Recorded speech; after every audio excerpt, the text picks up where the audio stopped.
Listen, what I'm about to share with you in this video is a secret I uncovered through many years of searching. And I'm about to share this secret with you for free. So, listen up.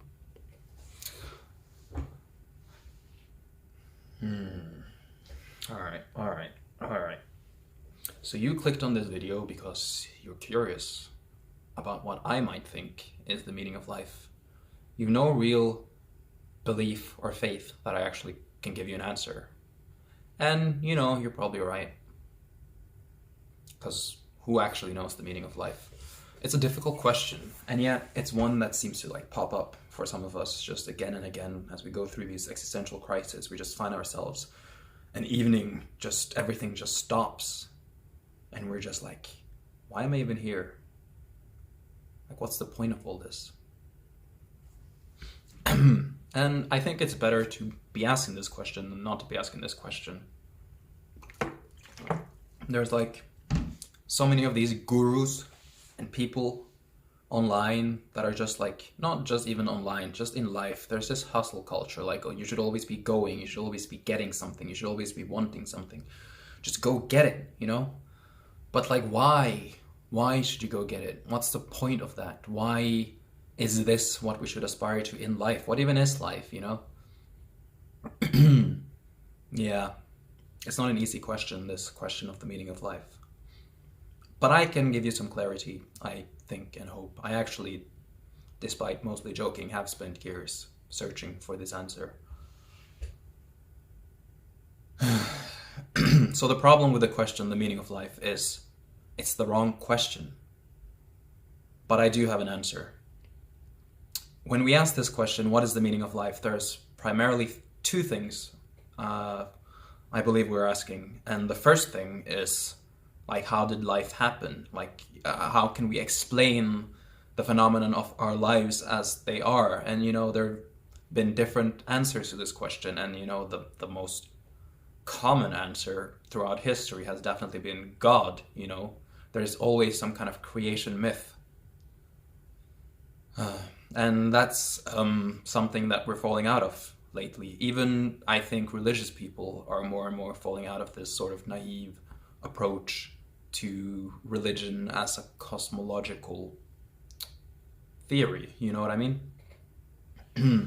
And we sort of gradually came out of it. It started with a few people like ourselves, people who were constantly just asking themselves this question, constantly just wondering, constantly just curious, and never satisfied with any of the answers that were available to them. And these were the early scientists, I suppose, the physicists, Galileo and Newton and, the entire sort of just lineage of brilliant scientists and philosophers. And, they are out another answer, which I believe is no better than the first. Well, it's better in many ways, but for the purpose of answering what the meaning of life is, it does nothing more than the God one. And the answer, of course, being the Big Bang. And I think saying that the universe came about through the Big Bang, that's when everything began, is no better than saying there was a God, there was a creator who just happened to create the universe, and he was always here. I mean, it's kind of the same thing. They're not even incompatible theories. They could be the same thing, essentially. Maybe God created the Big Bang, and that's probably what a lot of religious people say. I don't know. But anyway, I don't want to focus too much on that. I have spent some time on that as well, and I have some thoughts on that go beyond what I've just talked about, but I'm going to save that for a different video, or maybe another video series. I don't know yet what I'll do with it. I've written a book. This book, if you're actually interested, but I'm not trying to sell this book right now. So the other part of that question, what is the meaning of life? That's the really important part, I think. The first part was, how do we explain life? The second part is, which I think is what people are really asking when they're asking this question, when they're in despair, is how do we justify life? How do we justify life? And it's a tricky question. Some people don't feel the need to justify their lives. at least not in any profound sense. Some people feel it desperately, and there's just nothing is ever enough. Why are we suffering through this experience of being, no matter how well we feel like we have, no matter how good we feel like we have it? There is like no, like, why should we continue this experience? Some people, it's just really difficult to justify this experience that we have of living and being alive and going through all of this suffering that we inevitably go through as mortal and fragile creatures. And well, when I wrote my book, which the project of my book was really trying to justify life, it was something I had to go through, I think, on my journey through this life. And it helped me a lot. I did discover quite a few things. And, you know, I'm not sure where to start with this, but it's like, you know, Nietzsche said this, he who has a why can bear any how. And then there's Viktor Frankl, the psychiatrist, I believe it was, who invented logotherapy, which is basically meaning therapy, which means like you have some negative traumatic event in your life and you try to find basically the positive sides of that, of those.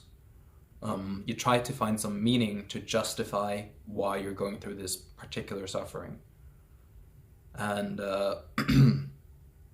that's definitely a large part of justifying your life. It's perspective. It's about finding the right way to look at things.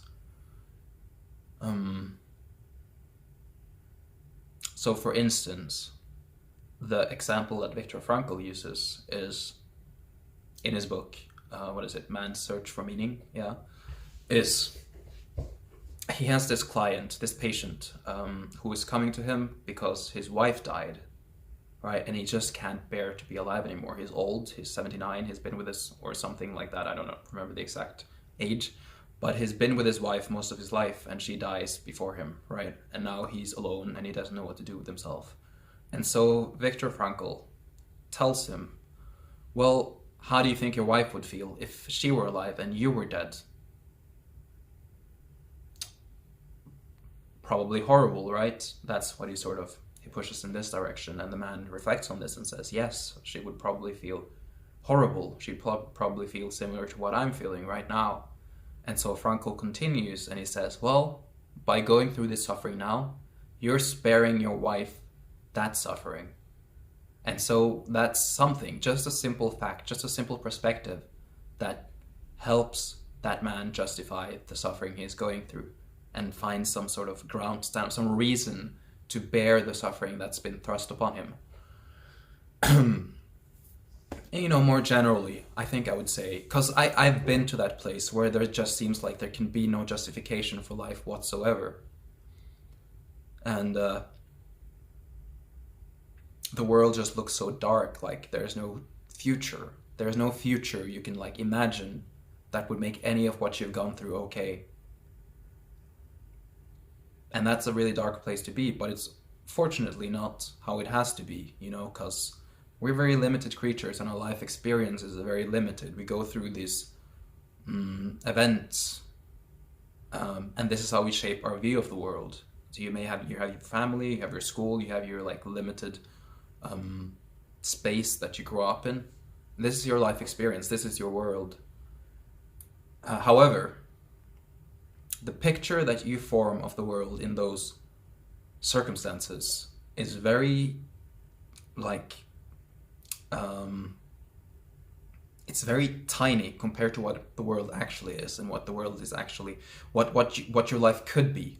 It's only like a sliver. It's not even a percentage. It's like not even 0.0001% of what life could hold for you. And so the real answer is, how do you justify life? By continuing to look for the justification, by pushing the limits of the circumstances that have shaped your view of the world, by challenging your expectations and beliefs. And you know, this is where we have all these grand narratives, you know, love. love is one of those narratives that humanity as a collective has used to justify existence. And so there's a lot to be found there. And I think one of the great tragedies of our time is that we no longer believe in love in a way. There's no, I mean, we have like this Tinder, the hookup culture, and all of that. And so that like love is well, it's not completely gone. It will never be gone, because love, I believe, is real. But it's difficult to see, and we're sort of moving away from it. We don't want it anymore because we don't believe in it. And it's not just with relationships, like romantic relationships. It's with familial relationships as well, and friendships. We have this like culture which is constantly telling you not to trust people, not to build community, not to like not to love, essentially. It's just used or be used. And it's a sad space that we're in right now. Yeah. You know, I could probably just keep talking about this forever, and I would, but I don't have time right now. But the short version is that you have to keep exploring. You have to keep looking. You have to have faith and hope that there is something in this life that can justify everything that you're going through, everything you've gone through. I know from personal experience that even though at times everything seems just unbelievably dark, when there is no way to go on and you just want to die, essentially, you're not seeing the whole world in that moment. So even if that's how you feel, even if that's how you felt, just know that there is more than that to life.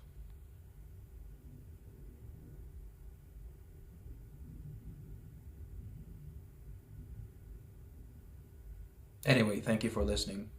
Take care. Be your best self. And I'll see you in the next video.